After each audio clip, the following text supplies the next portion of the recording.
অনেকে যৌতুকের জন্য বউ ফিটাই, কথা বলে না রে। আমাদের এখানে অনেকে স্বামীর অবাধ্য হয়, আছে আছে। আমাদের এখানে অনেকে জায়গা খাই ফেলে, মানুষের জায়গা সব সেম, এলাকা ভিন্ন, ডিস্ট্রিক্ট ভিন্ন, দেশ ভিন্ন, স্বভাব চরিত্র সবার, বিচারও সবার একরকম, কথা বলে না। আমাদের এখানে এক সপ্তাহের জন্য টাকা নিয়ে 10 বছরও না দেয়, আছে না? আছে না? হালিয়ে দি ফিল্ম দে, হালিয়ে হালিয়ে হালিয়ে বাড়াইছি না, বরংস যে টাকা দাঁত দেয় উল্টা তারে ভিক্ষুকের মতো খোঁজা লাগে। বাস্তব না বাস্তব আপনারা বলেন না? এবার সত্যি করে একটা কথা বলেন, হাসরের ময়দানে যখন আল্লাহ মিসকালা যাররা বলে আপনার আমার 24টা ঘন্টার প্রতিটা মিনিটের প্রতিটা সেকেন্ডের হিসাব দিতে যখন বলবে, আপনার আমার পক্ষে সেটা কখনো সম্ভবপর নয়। কিভাবে দিব? আরে গত 5 দিন আগের কাহিনী তো মনে নাই, এইভাবে কিভাবে দিব? 24 ঘন্টার হিসাব কিভাবে দিব? রব বলে যে এত কথা বুঝি না, যদি তুমি আমাকে হিসাব দিয়ে সন্তুষ্টি করতে পারো তারপরে তোমাকে তাজরিমিন তাহতিহাল আনহার ওয়ালা জান্নাত তোমাকে আমি দান করব, খালিদিন আবাদা, যেখানে তুমি আবাদুল আবাদ থাকবা। বান্দা বলে আল্লাহ আমি তো তোমাকে সন্তুষ্টি করার মতো কোনো আমল করতে পারি নাই, কারণ আমি একটা ভালো কাজ করলে 10টা গুনার কাজ করেছি, 10টা গুনার কাজ করেছি, কথা বলেন না ভাই? আল্লাহ আমি একবার কাউকে উপকার করলে আজীবন তাকে খোটা দিয়েছি, আল্লাহ আমি একবার কারো সহযোগিতা করলে 1000 বার তাকে এটা দেখাই দিয়েছি। ও আল্লাহ আমি করতে জানি না করার মতো। রব বলে যে এত কথা বুঝি না, সব বুঝাই দাও, জান্নাত নাও। যদি রব এইটা বলে কে যাবে জান্নাতে? কখনো ভেবেছেন আসলে হাসরটা কি রকম হবে? একটু ভাবেন। আসেন, আমাদের দেশে বিচারক আছে না? বিভিন্ন দেশে বিচারক আছে না?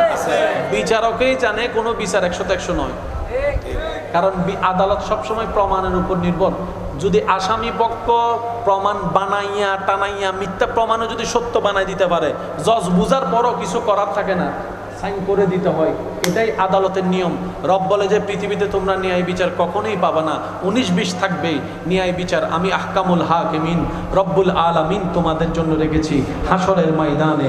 হাসরের ময়দানে এক বালু পাইলো তোমারটা তুমি পেয়ে যাবা, এক বালু তুমি পেলেও সেটাও আমি রব তোমাকে নিয়ে দিব।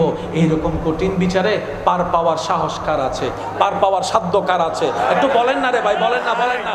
আমি তো আমারটা বলছি, আমার তো নাই, আপনার হিসাবটা আপনি আমাকে উত্তরটা দিয়ে সহযোগিতা করেন। এবার ডাইনে বলে যে আমার পক্ষে সম্ভব না রবের কাঠগড়ায় বিচারের পার পাওয়া, আমার পক্ষে সম্ভব না, এই উত্তপ্ত গরমের মধ্যে দাঁড়ায় থাকা সম্ভবপর না, সূর্যের আলোর মধ্যে ঘামের এইরকম লুণ্ঠন পুণ্ঠনে সম্ভব না, এরকম কঠিন অস্থিরতার মধ্যে মানুষ সবাই বলবে এই হাসরের কঠিন মুহূর্তটা এমন কঠিন হবে।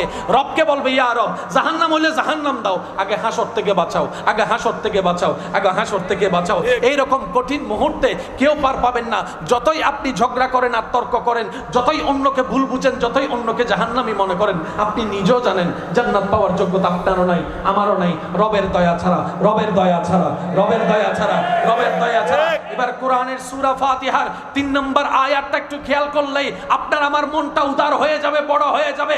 আপনার আমার ভাবনা হচ্ছে বিচারের দিনে যদি আল্লাহ কঠিন বিচার শুরু করে, পাই পাই করে হিসাব নেওয়া শুরু করে, জান্নাত পাওয়া দূরের কথা, জ্ঞানও পাওয়া সম্ভবপর নয়। রব বলে যে আমি তো আসমানকে বানিয়েছি আদেশ দিয়ে, জমিনকে বানিয়েছি কুন ফায়াকুন আদেশ দিয়ে, আরশও বানিয়েছি আদেশ দিয়ে, লৌহ বানিয়েছি আদেশ দিয়ে, সুবহানাল্লাহ সুবহানাল্লাহ সুবহানাল্লাহ। আমি জান্নাতকে বানিয়েছি আদেশ দিয়ে, জিব্রাইলকে বানিয়েছি আদেশ দিয়ে, কিন্তু বান্দা তোদেরকে বানিয়েছি আদেশ দিয়ে নয়, আদেশ দিয়ে নয়, আদেশ দিয়ে নয়, আমি আল্লাহ মায়া করে বানিয়েছি, আদর করে বানিয়েছি। সেজন্য আমি তোদেরকে আশরাফুল মখলুকাতের শান দান করেছি। ফেরেশতা তোদের চাইতেও দামি, তাদের কোনো গুনাহ নাই, তোদের গুনাহ আছে।